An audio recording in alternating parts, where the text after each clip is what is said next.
one good place to do it would be the year 2006. Not that this was obvious to many people at the time. There was no law passed or regulations lifted or discovery announced to mark the historical shift, but as three unrelated events unfolded during the course of that year, the first in Basel, Switzerland, the second in Washington, D.C., and the third in Baltimore, Maryland. Sensitive ears could make out the sound of ice beginning to crack. The first event, which looked back but also forward like a kind of historical hinge, was the centennial of the birth of Albert Hofmann, the Swiss chemist who in 1943 accidentally found that he had discovered the psychoactive molecule that came to be known as LSD. This was an unusual centennial in that the man being feted was very much in attendance. Entering his second century, Hoffman appeared in remarkably good shape, physically spry and mentally sharp, and he was able to take an active part in the festivities, which included a birthday ceremony followed by a 3-day symposium. The symposium's opening ceremony was on January 13, 2 days after Hoffmann's 100th birthday. 2,000 people packed the hall at the Basel Congress Center, rising to applaud as a stopped stick of a man in dark suit and a necktie barely 5 feet tall slowly crossed the stage and took his seat. 200 journalists from around the world were in attendance, along with more than 1,000 healers, seekers, mystics, psychiatrists, pharmacologists, conscientious researchers, and the neuroscientists, more of them people whose lives had been profoundly altered by the remarkable molecule that this man had derived from a fungus half a century before. They had come to celebrate him and what his friend, the Swiss poet and the physician Walter Vogt, called the only joyous invention of the 20th century. Among the people in the hall, this did not qualify as hyperbole. According to one of the American scientists in attendance, many had come to worship Albert Hofmann, and indeed the event bore many of the hallmarks of a religious observance.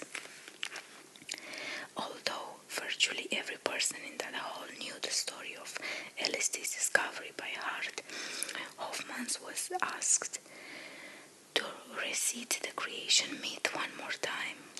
As a young chemist working in a unit of Sandoz laboratories charged with isolating the compounds in medicinal plants to find new drugs, Hoffmann had been tasked with synthesizing the one by one the molecules in the alkaloids produced by ergot. Ergot is a fungus that can infect grain, often occasionally causing those who consume bread made from it to appear mad or possessed. But midwives had long used ergot to induce labor and stench bleeding postpartum, so Sandoz was hoping to isolate a marketable drug for the fungus alkaloids. In the fall of 1938, Hoffmann made the 25th molecule in this series, naming it lysergic acid diethylamide, or LSD-25 for short. Preliminary testing of the compound on animals did not show much promise, so the formula for LSD-25 was put on the shelf, and there it remained for 5 years until one April day in 1943, in the middle of the war, when Hoffmann had a peculiar presentiment that LSD-25 deserved a second look. Here his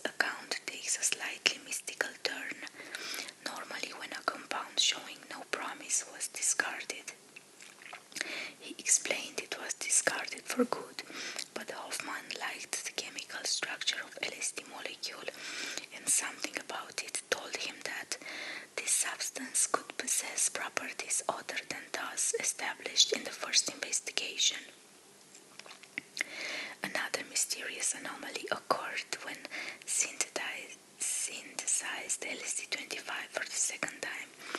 Despite the meticulous precaution he always took when working with a substance as toxic as ergot, Hoffman must somehow have absorbed a bit of the chemical through his skin, because he was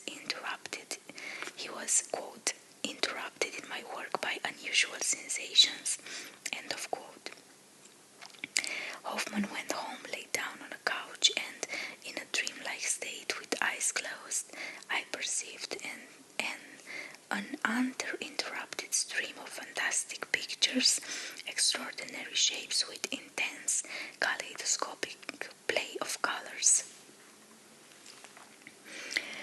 Thus unfolds the world's first LSD trip in neutral Switzerland during the darkest days of World War II. It is also the only LSD trip ever taken that was entirely innocent of expectation.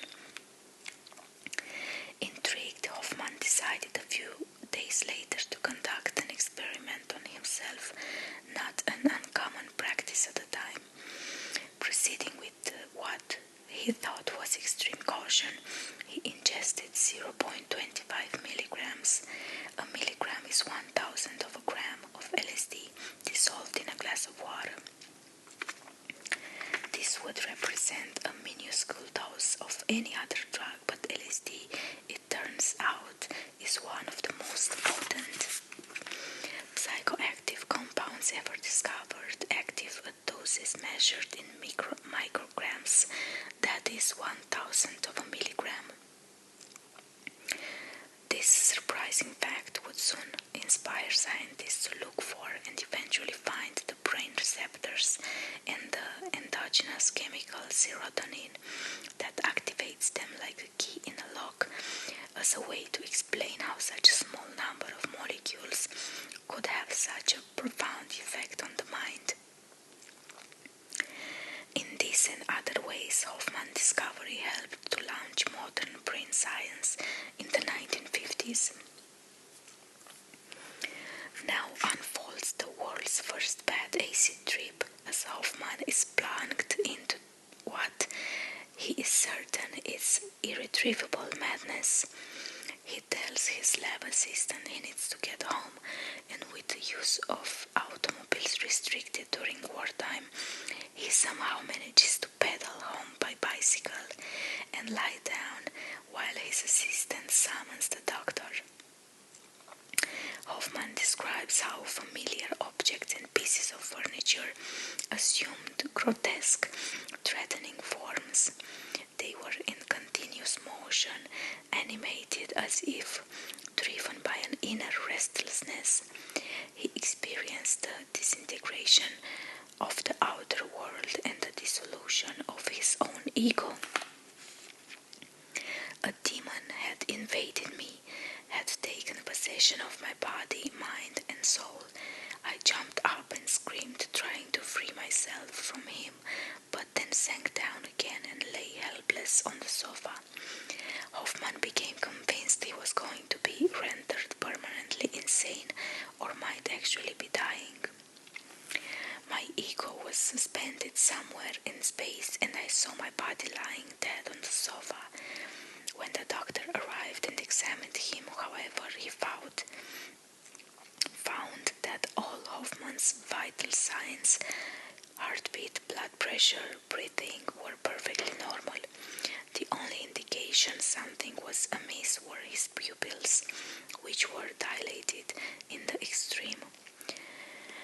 Once the acute effects wore off, Hoffman felt the afterglow that frequently follows a psychedelic experience, the exact opposite of a hangover, when he walked out into his garden after a spring rain. Everything glistened and sparkled in a fresh light. The world was as if newly created. We've since learned that the experience of psychedelics is powerfully influenced by one's expectation. No other class of drugs are more suggestible in their effects.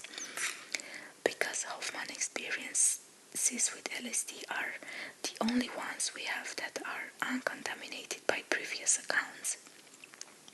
It's interesting to note they exhibit neither the Eastern nor the Christian flavorings that would soon become conventions of the genre. However, this experience of familiar objects coming to life and the world as if newly created, the same rapturous atomic moment that Aldous Huxley would describe so vividly a decade later in The Doors of Perception, would become commonplaces of the psychedelic experience. Hoffman came back from his trip convinced first that LSD had somehow found him rather than the other way around, and second, that LSD would someday be of great value to medicine and especially psychiatry, possibly by offering researchers a model of schizophrenia. It never occurred to him that his problem child, as he eventually would regard LSD, would also become a pleasure drug and a drug of abuse.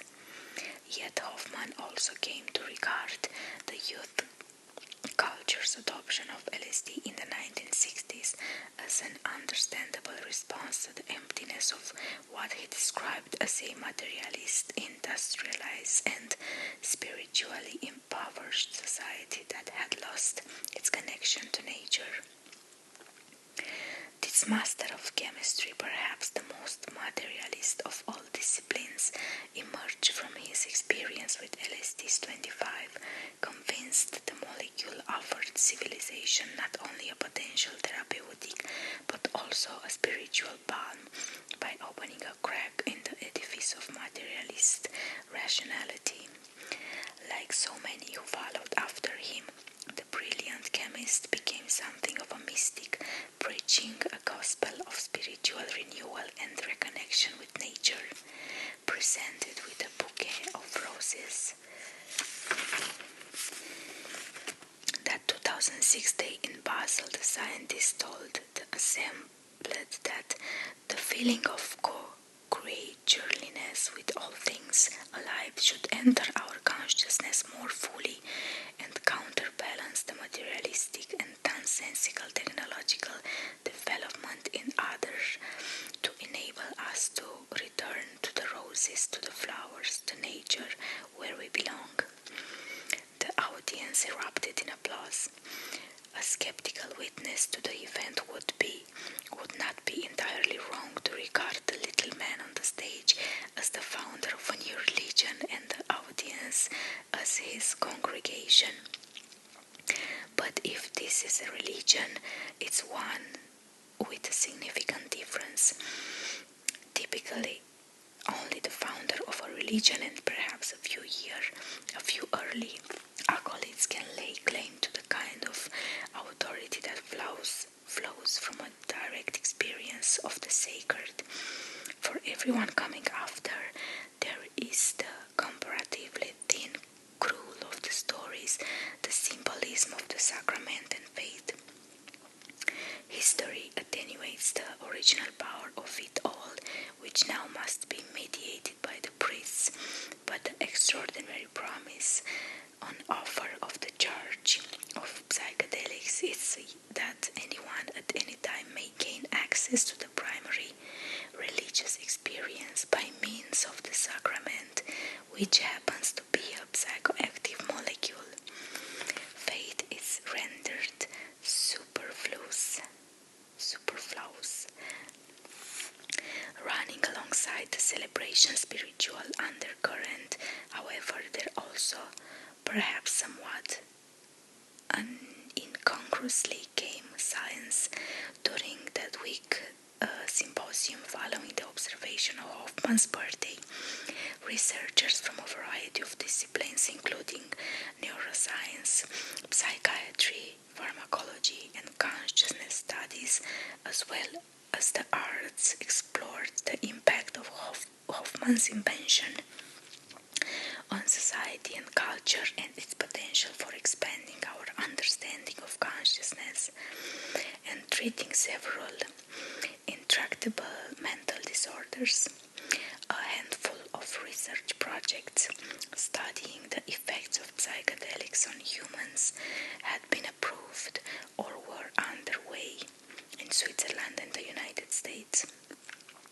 And scientists at the symposium voiced their hope that a long hiatus in psychedelic research might finally be coming to an end. Irrational exuberance seems to be an occupational hazard among people working in this area, but in 2006 there was good reason to think the weather might actually be